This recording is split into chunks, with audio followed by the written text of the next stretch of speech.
Hello everyone, this is Tech Mercurial. I hope you've been having a great day so far. Today on the channel we're going to be looking at a review on the SINCAMEX Shadow DashCam. Quick disclaimer, this video is sponsored by SINCAMEX. Huge shout out to their marketing team for sending me over this review unit. I really appreciate it. So be sure to go check them out on Amazon. Right now they have a $5 coupon for the Shadow DashCam, so don't miss out. Alright, so first up, we're going to look at what's inside the box here. So it doesn't look like this is the right manual for this dash cam. It has an order app and QR code on there, but that's okay. Next up we have the charging unit is micro USB. And we have the GPS unit hardwired. Next up we have the main unit. This will go in the front of the car. There's the camera. Got the charging port. AV in for the rear camera, and then you have a micro SD card slot there. We have the rear camera and the connector for the AV in on the front unit. So that's all that's in the box. Now we're gonna get to installation. Now that we've got our dash cam installed, let's take a look at what it's capable of. On the side we have a power button and a little reset switch in case we need to pop a paper clip in there or something if stuff's not working. So as you can see, the indicator light for the video recording is on. It's blue. And then the little Wi-Fi connection is on red. I don't know if you can see that, but that's because I haven't connected to it yet. And you can adjust the angle. Right now it's a little stiff because I have the cable plugged in. And yeah, that's pretty much it.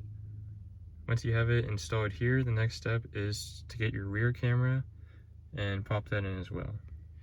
Installing the rear camera is pretty self-explanatory, as was the installation process for the front camera. You have the rotating camera here, a little sticker to put on the windshield, and then the cable that routes to the front. You have a ton of slack, so it'll definitely reach most cars. Okay, so now that we have both installed, let's take a look at the manual and see how to connect. TimaCam is not the correct app for this unit. They may have a different branded unit that uses that app, but for the SINCAMEX one, we're going to be using the Final Cam X app. I'll link it down in the description or in a comment. It's available for both iOS and Android, so no worries there. So the first thing you want to do is look at the Wi-Fi name in your Wi-Fi settings for car DVR, and the password is just 12345678990. You can go in your app and change it after. That way people can't see your camera feed. And there's some screenshots of the app. It'll look a little different since that's obviously not the correct app. Here again we have some discrepancy between the unit shipped to us and what's on the manual. Then we have camera specs. Take a look at that if you want, pause the video. And then we have some tips here. So they're basically saying that you can't use a lower speed micro SD card because it's going to be recording 1440p or 2K quality video to your SD card at all times. So the write speed has to be good enough in order for it to be constantly writing. So I'll link down a micro SD card in the description that's recommended to work with this device. Now that we're in the app, we can access our camera footage. So we're going to click on the one that says car DVR because that's the default name. And now we can see got the time and date at the bottom, and it's giving me a warning that I don't have the memory card in there because I do not have one right now. But basically, you'd be able to access your recordings here. You could take a photo or start a video if you'd like. And we have a bunch of settings here. Real quick, we got sound recording, resolution, how long you want your video to be, some exposure settings, timestamp, then parking. You have to have the hardware kit for the parking thing. You're gonna have to request that from SINCAMEX on Amazon. And then Wi-Fi, password, name, firmware version, all that stuff.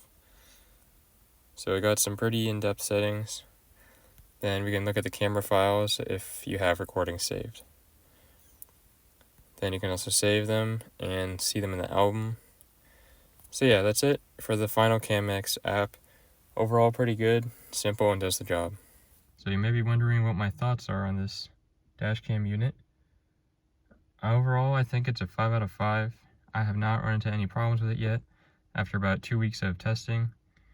I've seen a couple of crashes here and there, but I was not involved in any of them, thankfully. So I was able to go back and look through my dashcam footage and see what exactly happened there. I also thankfully did not have to submit anything to the police, but I did have the GPS coordinates burned in to my footage so I could see exactly where an event happened, which is pretty useful for reporting it to the Department of Transportation. And I also really like the fact that it's hidden. I can barely see it when I'm looking through my mirror, my rearview mirror. It's tucked nicely away there, you can see. And then my rear camera, I can't even see it at all when I'm looking through my rearview mirror. So that's one of my favorite things about this device. And then lastly, the setup and installation was super easy. Setup, just go through Wi-Fi. There's no Bluetooth or anything that you need to do. And the Wi-Fi connection, the password was just real simple. And once you get it connected, you're in the app, then everything's there. There's no loading. The latency is really quick. If you just move your hands in front of the camera, you'll see it like almost instantly on your phone.